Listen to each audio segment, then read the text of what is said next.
Cassandritz Blanc had no criminal record, and everyone around him claimed he was one of the nicest people they knew. That didn't stop him from killing multiple people and trying to pin it on his dead wife. This is Monsters.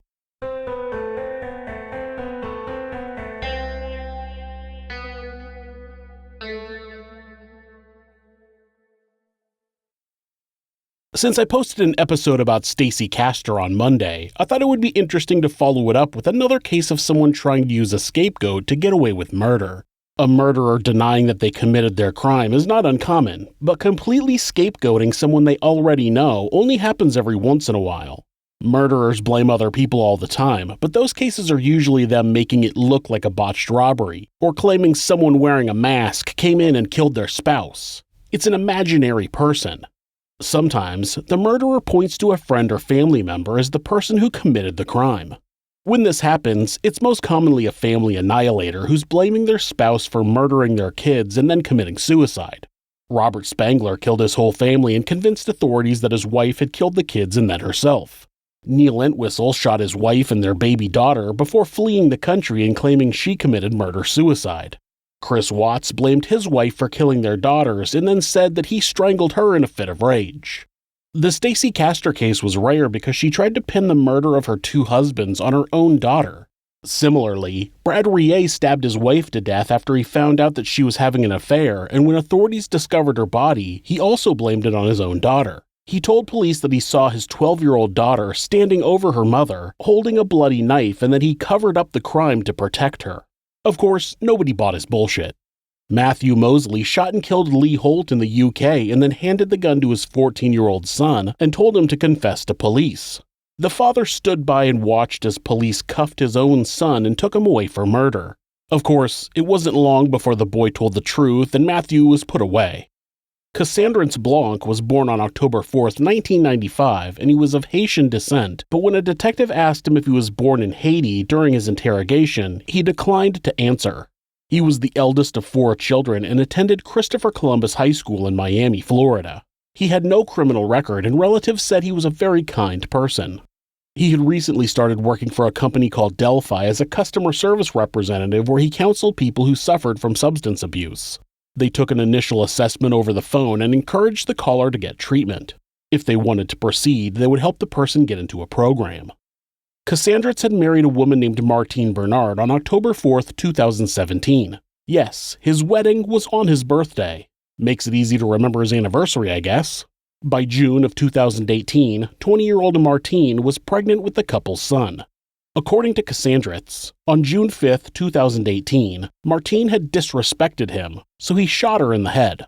Cassandritz kept his wife's body in his apartment for 8 days, during which nobody knew that she was dead.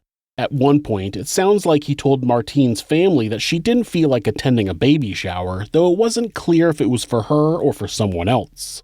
On June 9th, Cassandritz went to his in-laws' house where Martine's parents, Roosevelt and Ivos Bernard, were getting ready for a family event.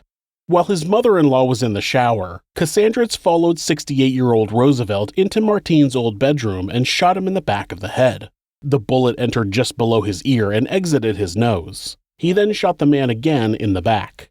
Cassandritz locked the bedroom door and then told Ivos that a Hispanic man had come to the door and asked to talk to Roosevelt, and the two left together. When one of their adult daughters, Joanne Bernard, showed up at the house, the two women assumed Roosevelt would meet them at the event, so they left. Ivos told investigators later that she noticed that Cassandritz was wearing black gloves at the time. Before they left, Cassandritz asked if he could use the key to run into the house and grab something he forgot. Ivos gave her son-in-law the keys and he ran into the house and quickly returned and gave her keys back. What she didn't know was that he had unlocked the back door before returning with her key. Both the Bernard women and Cassandritz left, but about 10 minutes later, Cassandritz pulled his white Dodge Charger into a vacant lot just south of the Bernards' home. He was caught on a neighbor's security camera re-entering the home with a backpack. It would turn out that the backpack contained cleaning supplies.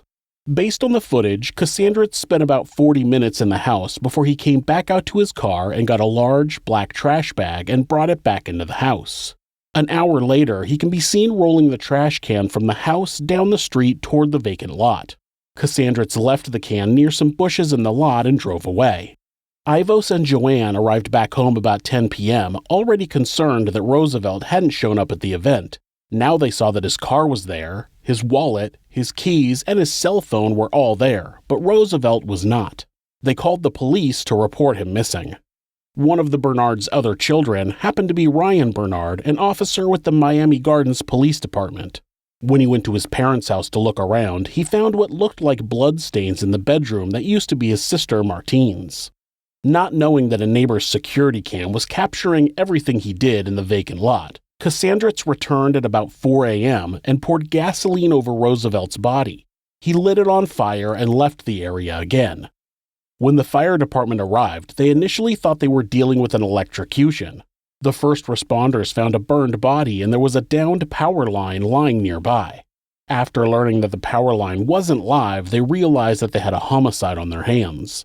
An autopsy revealed the bullet wounds, and Cassandritz was called by the Hollywood police, who told them they'd like to stop by his apartment and ask him and Martine a few questions.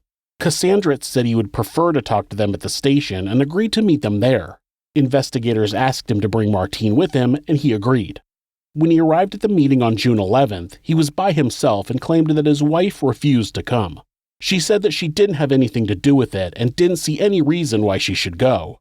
When the investigators asked the man for his address, he refused to give it to them, claiming that he was concerned for his safety.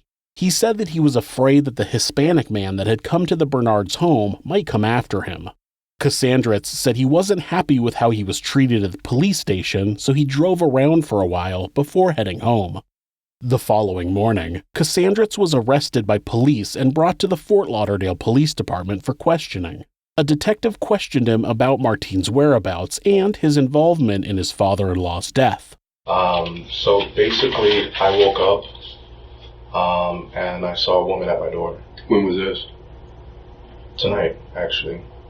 Okay. There was a woman at my door, and I was startled. Who are you? And she explained to me that I'm Martine's friend. She explained to me that, you paid for the cell phone, you bought her the cell phone. Do you want her belongings, or should I just throw it out, or, burn it?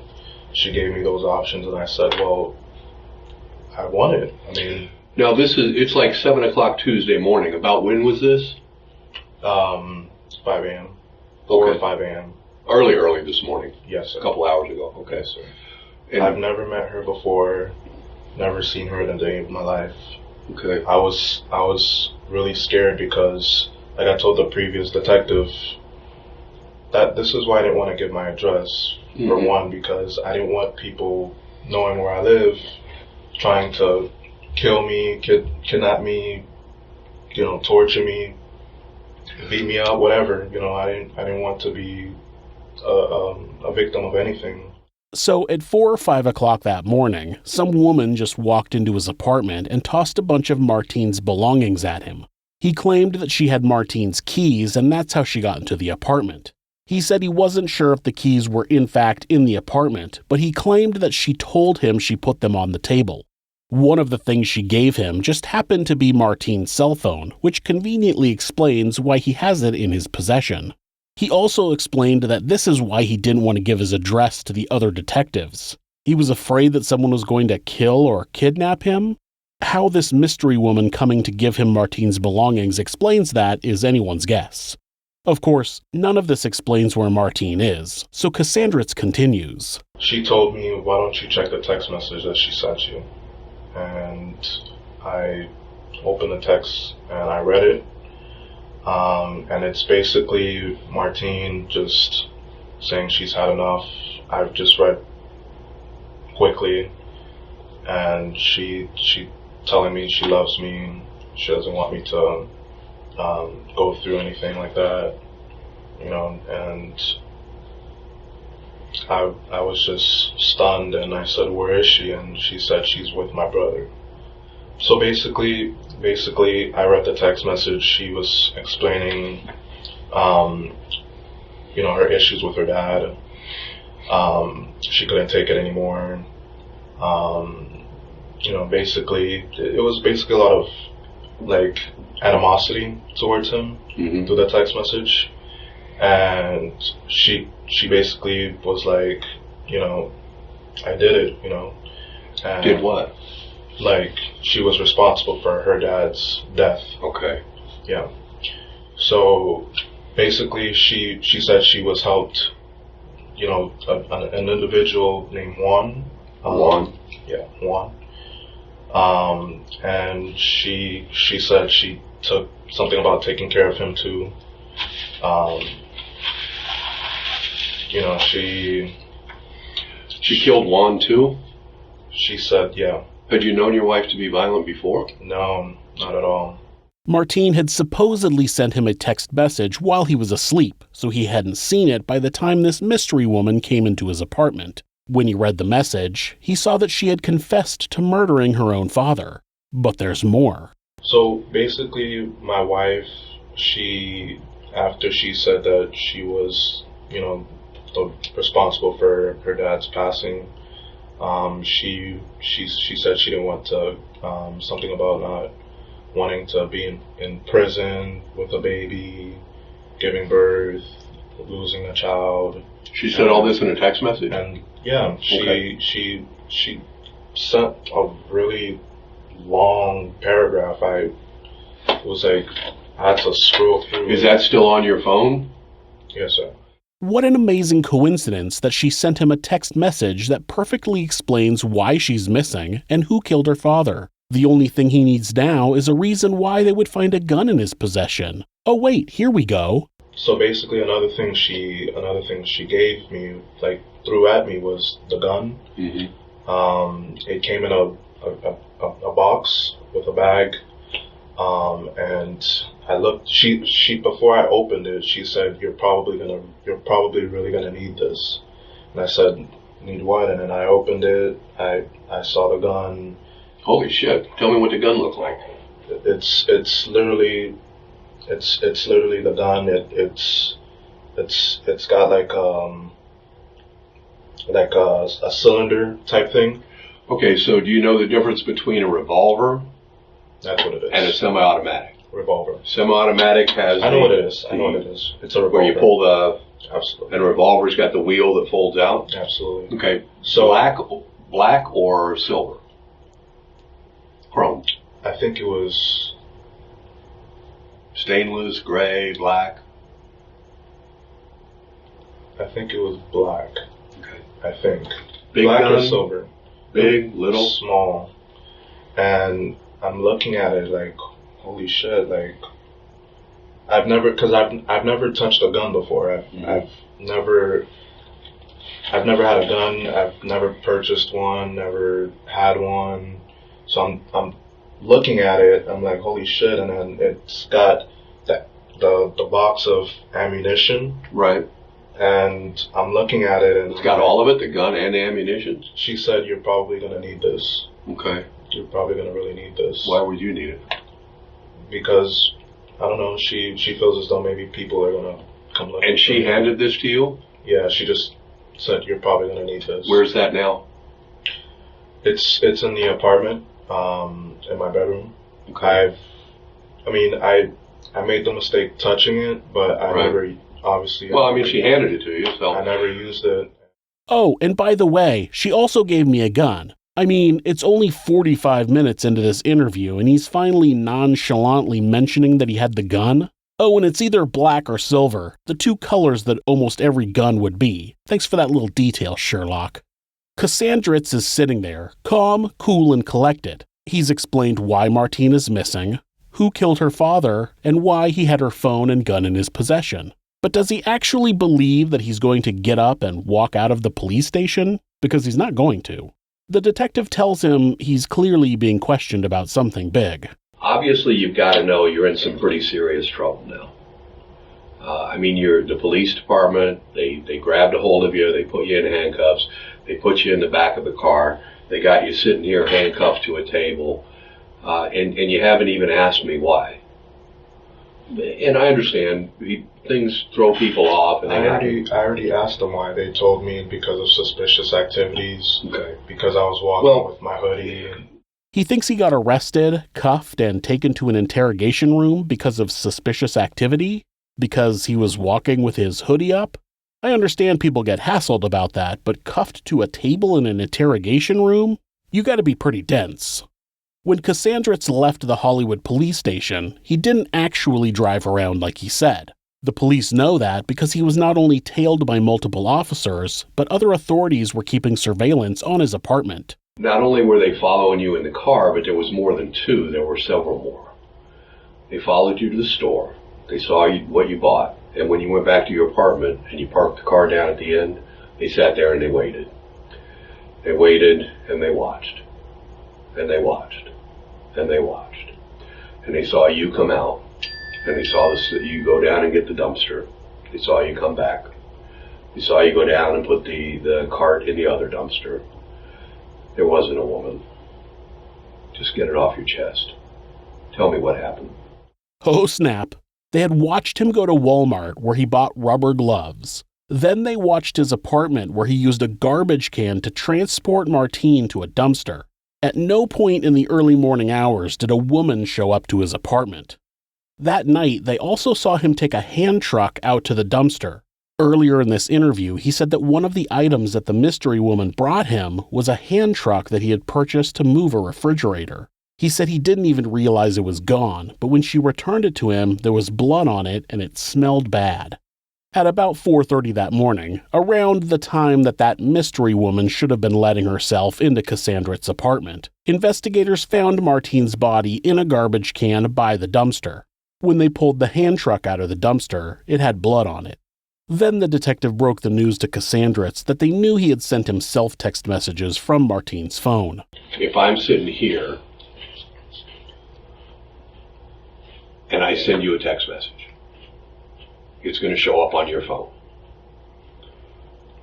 When I go back and pull those reports with it, now not the regular phone report, but when I pull the report with a court order, it's going to tell me not only where my phone was when that text message was sent, but where your phone was when it was received.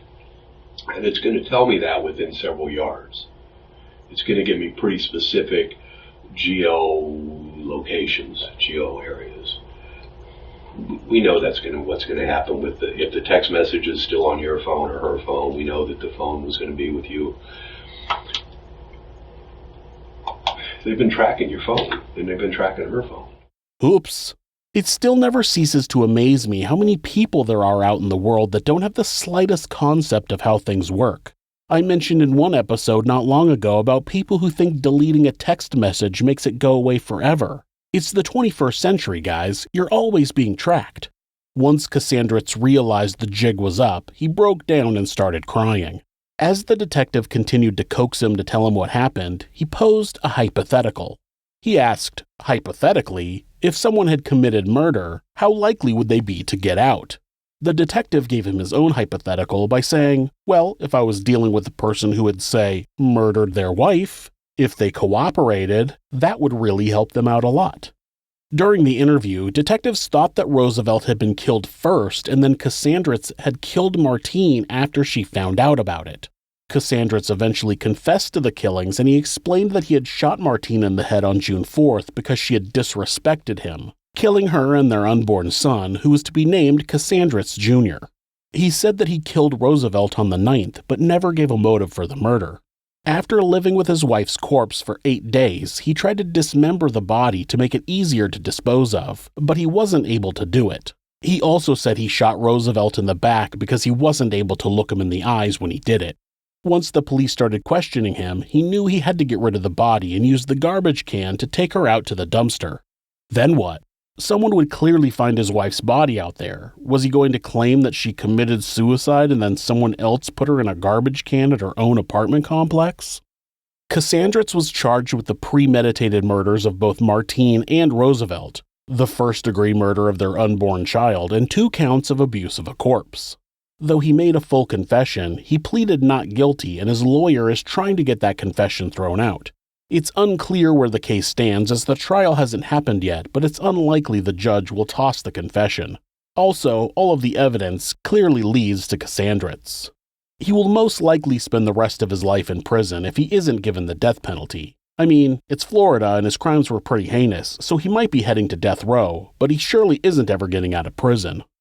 If you're the victim of domestic abuse, please reach out to someone for help. Please talk to your local battered women's shelter or call the National Domestic Abuse Hotline at 1-800-799-SAFE. That's 1-800-799-7233. Or you can go to thehotline.org to chat with someone online. The great thing about this website is that, at any time, hitting the escape key twice will take you to a Google search page. That way, if your abuser is nearby, you won't get caught looking for help. If you're having feelings of harming yourself or someone else, or even just need someone to talk to, please contact your local mental health facility, call 911, or call Mental Health America, who operate the National Suicide Prevention Hotline at 1-800-273-TALK. That's 1-800-273-8255. They're available 24 hours a day, 7 days a week, and will talk to you about any mental health issue you might be facing. Thanks so much for watching this video. You can help us out by hitting the like button or leaving us a comment. You can also subscribe to the show to ensure you don't miss an episode. If you'd like to support the show, you can do that by checking out our merchandise at Teespring. You can also discuss the channel and the episodes on our subreddit, r/thisismonsters. You can find more ways to support our show and how to find us on social media by visiting thisismonsters.com. Thanks again, and be safe.